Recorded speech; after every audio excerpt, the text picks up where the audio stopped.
Welcome to the deep dive. If you're following college football, you definitely noticed week 4 in the Big Ten. It wasn't just a few ripples, was it? More like well, a seismic event. We're going to skip the usual headlines today and get right into the official Big Ten power rankings data that just came out. Exactly. And our goal here is pretty straightforward. Cut through the noise, find the really shocking bits in these updated rankings. We need to figure out why everything shifted so dramatically this past week. It's about the volatility, the results that just nobody saw coming. Yeah, fractured feels like the right word. I mean, you see these big-name teams dropping way down, and then others, teams you maybe weren't watching, suddenly vaulting up near the top. It changes the whole picture. We're talking huge moves, the kind that make the conference look totally different from just a few weeks ago. Right. And to get a handle on that volatility, you got to look at the teams making the waves. Let's start with the winners, the big risers, because, well, their success is kind of what triggered the chaos elsewhere. Okay, so incredibly, that story starts with Indiana. Just saying Indiana and power rankings in the same breath, it's kind of news itself, but Wow. the source material highlights their, quote, significant ascent. They pushed all the way into the top 5. Yeah, you don't just stumble into the top 5. You have to really earn it to do something disruptive.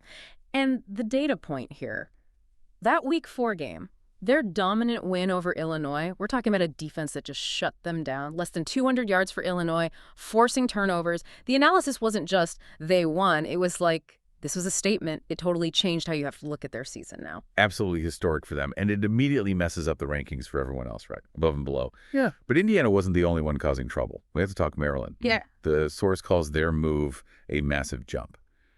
Suggests they pulled off something way bigger than anyone expected. Oh, absolutely. And the reason that completely unexpected blowout win on the road against Wisconsin, and I got to stress blowout. Wisconsin, they're usually rock solid, especially at home, control the line. Maryland didn't just squeak by. They dismantled them, 45-17. That kind of margin away from home against that team, that's easily the biggest shocker from week 4. You nailed it.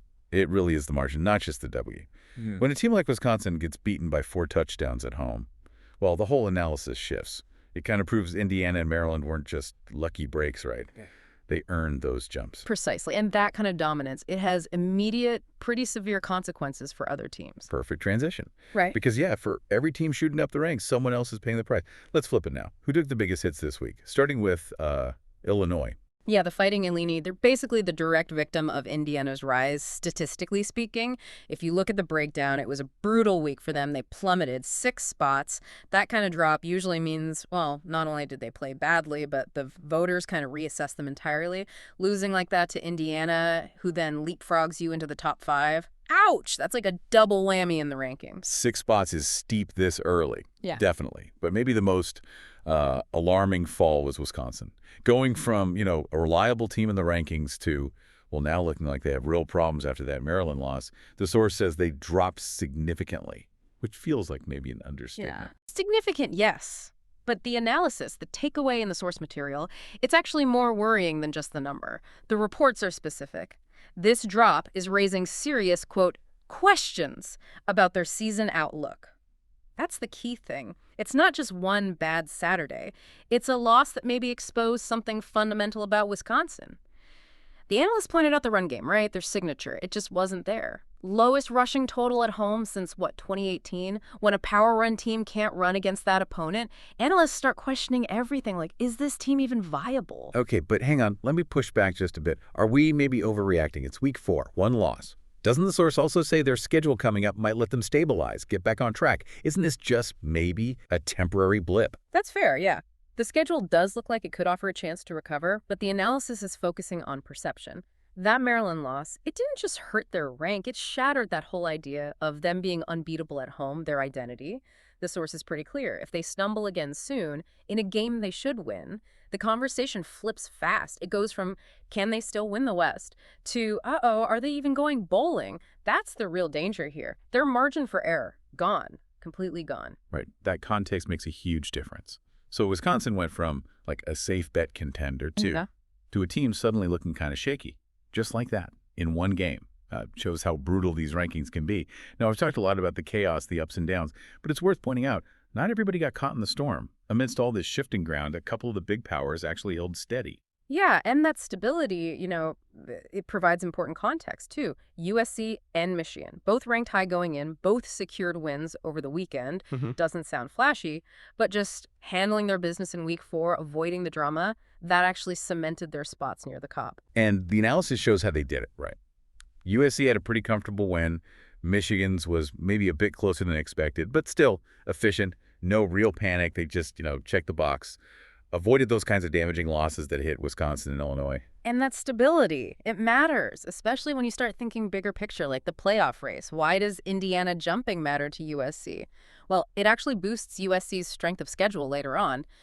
When teams around you are stumbling, your clean wins, they look even better. So USC and Michigan are kind of benefiting from the chaos by just looking consistent. That's interesting. So their lack of drama actually becomes its own story. But consistency only gets you so far, right? The Big Ten schedule doesn't let up. These rankings are always looking ahead.